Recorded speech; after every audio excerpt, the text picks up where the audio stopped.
2 లక్షల పెట్టుబడి, unlimited growth. EcoBlue AdBlue franchisee. Smart investment, great returns.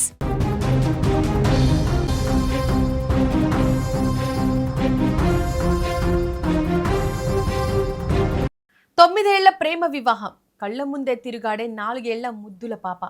భర్త బ్యాంక్లో మేనేజర్. ఎంతో సంతోషంగా సాగిపోవాల్సిన ఆ కుటుంబంలో ఒక్కసారిగా శోకం నిండింది. డిప్రెషన్ అనే మానసిక రుగ్మత ఒక నిండు ప్రాణాన్ని బలిగొంది.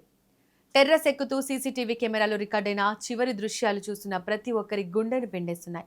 హైదరాబాద్ కేపీహెచ్పీలో ఓ వివాహిత 5వ అంతస్తు నుంచి దూకి బలవన్మరణానికి పాల్పడిన ఘటన స్థానికంగా కలకలం రేపుతోంది. ఇప్పుడు మీ స్క్రీన్ పై కనిపిస్తున్న ఈ సీసీటీవీ దృశ్యాలను చూడండి. సోమవారం సాయంత్రం 4 గంటల ప్రాంతం. కేరళకు చెందిన శీతల్ అపార్ట్మెంట్ మెట్లెక్కి టెర్రస్ వైపు వెళ్తోంది. సరిగ్గా టెర్రస్ ఎక్కే మెట్లపై ఆమె 10 నిమిషాల పాటు అలాగే కూర్చొని ఉంది. ఆమె మనసులో ఏవో ఆలోచనలు మెదిలాయో ఏమో. ఆ 10 నిమిషాలు ఆమె జీవితంలో చివరి క్షణాలుగా మారాయి. ఆ తర్వాత నెమ్మదిగా లేచి టెర్రస్ పైకి వెళ్ళిన ఆమె కొద్దిసేపటికి అపార్ట్మెంట్ గేటు ఆవరణలోకి దూకేసింది. క్షణాల వ్యవధిలో జరిగిన ఈ ప్రమాదంలో శీతల్ అక్కడికక్కడే ప్రాణాలు కోల్పోయింది. ఆ సీసీటీవీ ఫుటేజ్లో ఆమె నడుచుకుంటూ వెళ్తున్న దృశ్యాలు ఫుటేజ్లో రికార్డ్ అయ్యాయి. కెమెరాలోని కానూరుకు చెందిన సోను పురుషోత్తమన్, శీతల్ దంపతులు. 9 ఏళ్ల క్రితం వీరికి వివాహమైంది.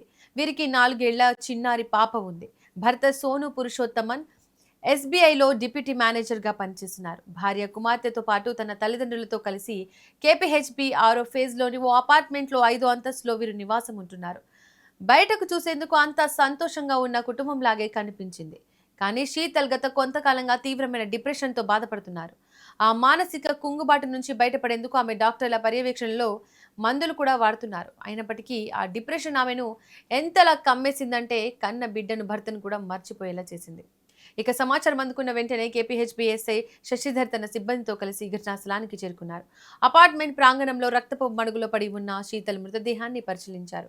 వెంటనే ఆమె భర్త సోనుతో పాటు కేరళలో ఉన్న ఆమె సోదరుడితోనే పోలీసులు మాట్లాడి వివరాలు సేకరించారు. శీతల్ డిప్రెషన్తో బాధపడుతున్న విషయాన్ని కుటుంబ సభ్యులు పోలీసులకు ధృవీకరించారు. కేరళలో ఉన్న ఆమె తల్లిదండ్రులకు సమాచారం అందించడంతో ఆ కుటుంబంలో తీవ్ర విషాదం అలుముకుంది. పోలీసులు కేసు నమోదు చేసుకుని మృతదేహాన్ని పోస్టుమార్టం నిమిత్తం గాంధీ ఆసుపత్రికి తరలించారు. డిప్రెషన్ అనేది కేవలం ఒక మానసిక సమస్య కాదు, అది ప్రాణాలను తీసే ఒక సైలెంట్ కిల్లర్.